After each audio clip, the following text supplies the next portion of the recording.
ஹக் பண்ணேன். 3 நாள் குளிக்கல.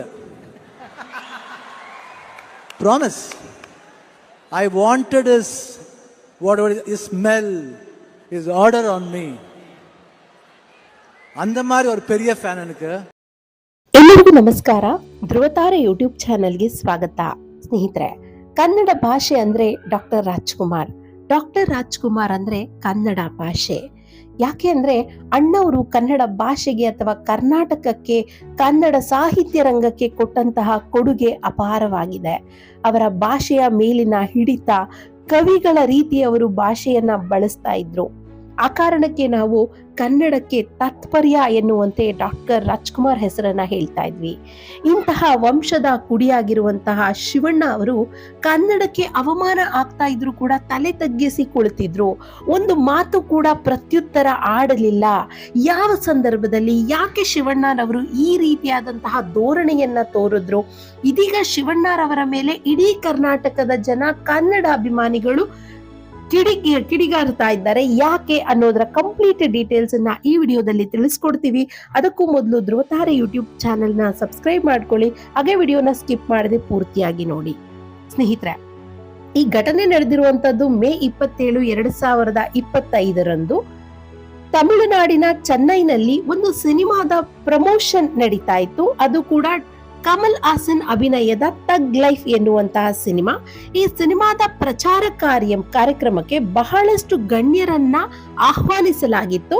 ಅಂತೆಯೇ ಕರ್ನಾಟಕದಿಂದ ಡಾಕ್ಟರ್ ಶಿವರಾಜ್ ಕುಮಾರ್ ಅವರು ಕೂಡ ಹೋಗಿದ್ರು. ಸ್ಟೇಜ್ ಮೇಲೆ ಕಮಲ್ ಹಾಸನ್ ರವರು ಭಾರತೀಯ ಚಿತ್ರರಂಗದ ಒಬ್ಬ ಪ್ರಬುದ್ಧ ನಟ, ಸೌತ್ ಇಂಡಿಯಾ ಭಾಷೆ ಎಲ್ಲಾ ಒಂದು ಭಾಷೆಗಳಲ್ಲೂ ಕೂಡ ಅಭಿನಯಿಸಿದಂಥವ್ರು, ನೂರಾರು ಸಿನಿಮಾಗಳಲ್ಲಿ ಆಕ್ಟ್ ಮಾಡಿರುವಂತವ್ರು, ನಮ್ಮ ಭಾಷೆ ಕನ್ನಡದಲ್ಲೂ ಕೂಡ ಅಭಿನಯಿಸಿರುವಂತವ್ರು. ಈ ವ್ಯಕ್ತಿ ಕನ್ನಡದ ಬಗ್ಗೆ ಒಂದು ಅವಹೇಳನಕಾರಿಯಾದಂತಹ ಸ್ಟೇಟ್ಮೆಂಟ್ ಅನ್ನ ಕೊಡ್ತಾರೆ. ಅಂದ್ರೆ ಅದು ಸತ್ಯಕ್ಕೆ ದೂರವಾಗಿರುವಂತಹ ಸ್ಟೇಟ್ಮೆಂಟ್. ತಮಿಳು ಭಾಷೆಯಿಂದ ಕನ್ನಡ ಭಾಷೆ ಹುಟ್ಕೊಂಡಿದೆ ಅಂತ ಹೇಳ್ತಾರೆ. ಈ ಮಾತನ್ನ ಅಥವಾ ಈ ಒಂದು ಸ್ಟೇಟ್ಮೆಂಟ್ ಅನ್ನ ಕೇಳಿಯೂ ಕೂಡ ಅಲ್ಲೇ ಕುಳಿತಿದ್ದಂತಹ ಶಿವರಾಜ್ ಕುಮಾರ್ ಅವರು ಯಾವುದೇ ರೀತಿಯಾದಂತಹ ಅಪೋಸನ್ನಾಗ್ಲಿ ಅಥವಾ ಪ್ರತ್ಯುತ್ತರವನ್ನಾಗ್ಲಿ ಕೊಡಲಿಲ್ಲ. ಯಾಕೆ? ಡಾಕ್ಟರ್ ಶಿವರಾಜ್ ಕುಮಾರ್ ಅವರಿಗೆ ಕನ್ನಡದ ಇತಿಹಾಸ ಗೊತ್ತಿರ್ಲಿಲ್ವಾ? ಅಥವಾ ಅವರಿಗೆ ಕನ್ನಡ ಭಾಷೆಯ ಎಲ್ಲೆ ಏನು ಅನ್ನೋದು, ಅಥವಾ ಕನ್ನಡ ಭಾಷೆ ಎಷ್ಟು ವರ್ಷ ಹಳೆಯದ್ದು ಅನ್ನೋದ್ರ ಮಾಹಿತಿ ಇರ್ಲಿಲ್ವಾ ಅನ್ನೋದು ಇದೀಗ ಬಹಳಷ್ಟು ಜನರ ಮಾತಾಗಿದೆ. ಹಾಗೆ ನಾವು ಕೂಡ ಡಾಕ್ಟರ್ ಶಿವರಾಜ್ ಕುಮಾರ್ ಅವರು 150ಕ್ಕೂ ಹೆಚ್ಚು ಸಿನಿಮಾಗಳಲ್ಲಿ ಅಭಿನಯಿಸಿದ್ದಾರೆ. ಹಾಗೆ ಕನ್ನಡದವರು, ಮಾತೃಭಾಷೆ ಕನ್ನಡ, ಇಷ್ಟಾಗಿಯೂ ಕೂಡ ಕನ್ನಡಕ್ಕೆ ಅಗೌರವವನ್ನ ತೋರುತ್ತಿರುವಂತಹ ಸಂದರ್ಭದಲ್ಲಿ ಇವ್ರು ಯಾಕೆ ಮಾತನ್ನ, ಪ್ರತ್ಯುತ್ತರವನ್ನ ಕೊಡ್ಲಿಲ್ಲ ಅನ್ನೋದು ಬಹಳಷ್ಟು ಜನರ ಪ್ರಶ್ನೆ. ಹಾಗೆ ಮತ್ತೊಂದು ಆಂಗಲ್ ನಲ್ಲಿ ನೋಡೋದಾದ್ರೆ, ಶಿವರಾಜ್ ಕುಮಾರ್ ಅವರೇ ಹೇಳ್ಕೊಂಡಿದ್ದಾರೆ ತಾವು ಕಮಲ್ ಹಾಸನ್ ರವರ ದೊಡ್ಡ ಅಭಿಮಾನಿ ಅಂತ ಹೇಳಿ. ಆತ ಒಮ್ಮೆ ಅವರನ್ನ ಹಗ್ ಮಾಡಿದ್ರೆ ಅವ್ರು 3 ದಿನ ತಾನು ಸ್ನಾನ ಮಾಡಲ್ಲ ಅಂತ ಹೇಳಿ ಶಿವರಾಜ್ ಕುಮಾರ್ ಅವರು ಹೇಳ್ಕೊಂಡಿದ್ದಾರೆ. ತಾವು ಕಮಲ್ ಹಾಸನ್ ರವರ ಅಭಿಮಾನಿ, ಅವ್ರು ಏನ್ ಹೇಳಿದ್ರು ಅದು ಸರಿ ಅನ್ನೋ ಒಂದು ಧೋರಣೆಯಲ್ಲಿ ಅವರು ಆ ಮಾತನ್ನ ಅಥವಾ ಸ್ಟೇಟ್ಮೆಂಟ್ ಅನ್ನ ಒಪ್ಪಿಕೊಂಡು ಅದಕ್ಕೆ ರಿಟರ್ನ್ ಮಾತಾಡದೆ ಬಂದಿದ್ದಾರಾ ಅನ್ನೋದು ಕೆಲವರ ಒಂದು ವಾದ. ಹಾಗೆ ಇವರು ಕನ್ನಡ ಭಾಷೆಯ ಜೊತೆಗೆ ಕೆಲವು ಬೇರೆ ಭಾಷೆಗಳನ್ನು ಕೂಡ ಈ ಹಿಂದೆ ವಿವಾದಾತ್ಮಕ ಹೇಳಿಕೆಗಳನ್ನ ಕೊಟ್ಟಿದ್ದಾರೆ. ಹಾಗೆ ಈ ದಿನ ಕನ್ನಡ ಭಾಷೆಗೆ ಅವಮಾನ ಆಗೋ ರೀತಿ ಕೊಟ್ಟಿರುವಂತಹ ಈ ಒಂದು ವಿವಾದಾತ್ಮಕ ಸ್ಟೇಟ್ಮೆಂಟ್ಗೆ ಕರ್ನಾಟಕಾದ್ಯಂತ ವಿರೋಧ ವ್ಯಕ್ತವಾಗಿದೆ. ಕನ್ನಡ ಪರ ಚಳುವಳಿಕಾರರು ಇದೀಗ ಆಕ್ರೋಶವನ್ನ ವ್ಯಕ್ತಪಡಿಸಿದ್ದಾರೆ. ಈ ಕೂಡಲೇ ಕಮಲ್ ಹಾಸನ್ ಹೇಳಿದಂತಹ ಸ್ಟೇಟ್ಮೆಂಟ್ ಅನ್ನ ಅವ್ರು ಹಿಂತೆಗೆದುಕೊಳ್ಬೇಕು, ಇದ್ರ ಬಗ್ಗೆ ಅವರು ಕ್ಷಮೆ ಯಾಚಿಸಬೇಕು ಅಂತ ಕೇಳಿದ್ದಾರೆ. ಆದ್ರೆ ಈ ಬಗ್ಗೆ ಕಮಲ್ ಹಾಸನ್ ರವರನ್ನ ಮೀಡಿಯಾ ಕೇಳಿದಾಗ ಆತ ಹೇಳಿರುವಂತಹ ಉತ್ತರ ಏನು ಗೊತ್ತಾ? ತಾನು ಹೇಳಿರುವಂತದ್ದು ಸರಿಯಾಗೇ ಇದೆ. ನನಗೆ ನಮ್ಮ ಭಾಷೆ ಅಂದ್ರೆ ತಮಿಳಿನ ಬಗ್ಗೆ ಬಹಳಷ್ಟು ವಿಷಯ ಗೊತ್ತಿದೆ. ಹಾಗೆ ಅವರು ಇದು ಡೆಮೋಕ್ರೆಟಿಕ್ ನೇಷನ್, ಯಾರು ಯಾವುದೇ ರೀತಿಯಾದಂತಹ ಓಪನ್ ಸ್ಟೇಟ್ಮೆಂಟ್ ಅನ್ನ ಕೊಡಬಹುದು ಅನ್ನುವಂತಹ ಮಾತನ್ನ ಹೇಳಿದ್ದಾರೆ. ಹಾಗೆ ಈ ವಿಚಾರವಾಗಿ ತಾನು ಯಾರನ್ನು ಕೂಡ ಕ್ಷಮೆ ಯಾಚಿಸಲ್ಲ ಅಂತ ಹೇಳಿ ಓಪನ್ ಸ್ಟೇಟ್ಮೆಂಟ್ ಅನ್ನ ಕೊಟ್ಟಿದ್ದಾರೆ. ಇದು ಮತ್ತಷ್ಟು ವಿವಾದಕ್ಕೆ ಕಾರಣ ಆಗುವಂತಹ ವಿಷಯ. ಇದೀಗ ಒಂದು 10 ನಿಮಿಷಗಳ ಹಿಂದಷ್ಟೇ ಈ ಮಾತನ್ನ ಅವರು ಮೀಡಿಯಾ ಮುಂದೆ ಆಡಿದ್ರು. ಈ ರೀತಿಯಾದಂತಹ ಮಾತುಗಳು ಕಮಲ್ ಹಾಸನ್ ಬಾಯಿಂದ ಬಂದಿದೆ. ಹಾಗೆ ಶಿವರಾಜ್ ಕುಮಾರ್ ಅವರು ಯಾಕೆ ಈ ಒಂದು ಘಟನೆಗೆ ಸಂಬಂಧಪಟ್ಟಂತೆ ಯಾವುದೇ ರೀತಿಯಾದಂತಹ ಉತ್ತರವನ್ನ ಇನ್ನೂ ಕೂಡ ನೀಡಿಲ್ಲ. ಹಾಗೆ ಟ್ವಿಟರ್ನಲ್ಲಿ ಕೆಲ ನೆಟ್ಟಿಗರು ಆಕ್ರೋಶವನ್ನ ವ್ಯಕ್ತಪಡಿಸಿದ್ದಾರೆ. ಕಮಲ್ ಹಾಸನ್ ತಮ್ಮ ಖ್ಯಾತಿಯನ್ನ ಕನ್ನಡದ ನೆಲದಲ್ಲಿ ಹಾಳು ಮಾಡಿಕೊಂಡ್ರು. ಇಲ್ಲಿವರೆಗೂ ಕೂಡ ಕನ್ನಡದ ಅಭಿಮಾನಿಗಳು ಕಮಲ್ ಹಾಸನ್ ರವರ ನಟನೆಯನ್ನ ಬಹಳ ಒಪ್ಕೊಳ್ತಾ ಇದ್ರು, ಅವರ ಸಿನಿಮಾಗಳನ್ನ ನೋಡ್ತಾ ಇದ್ರು.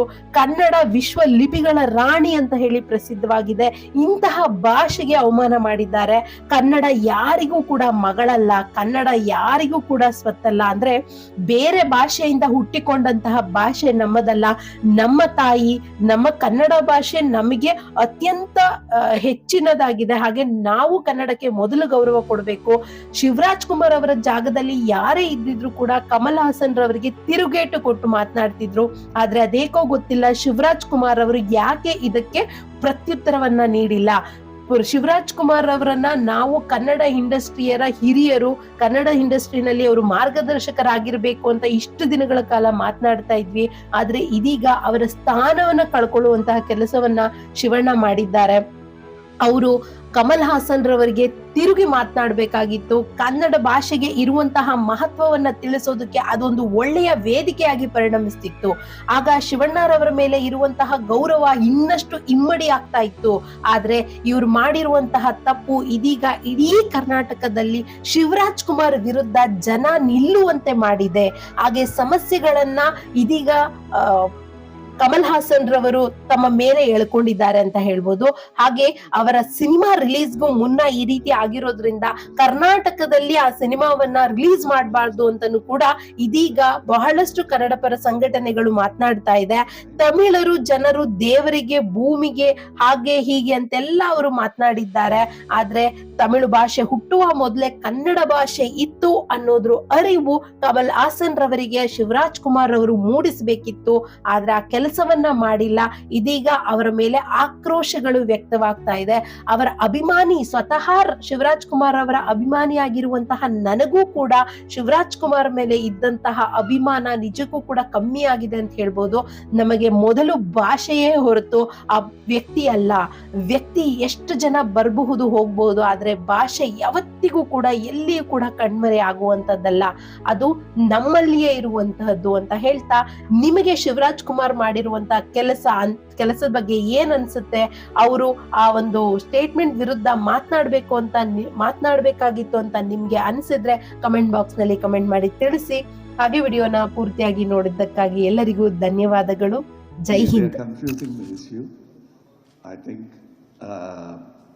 what I said was said out of love and with a lot of historians have taught me language history, and that I didn't mean anything.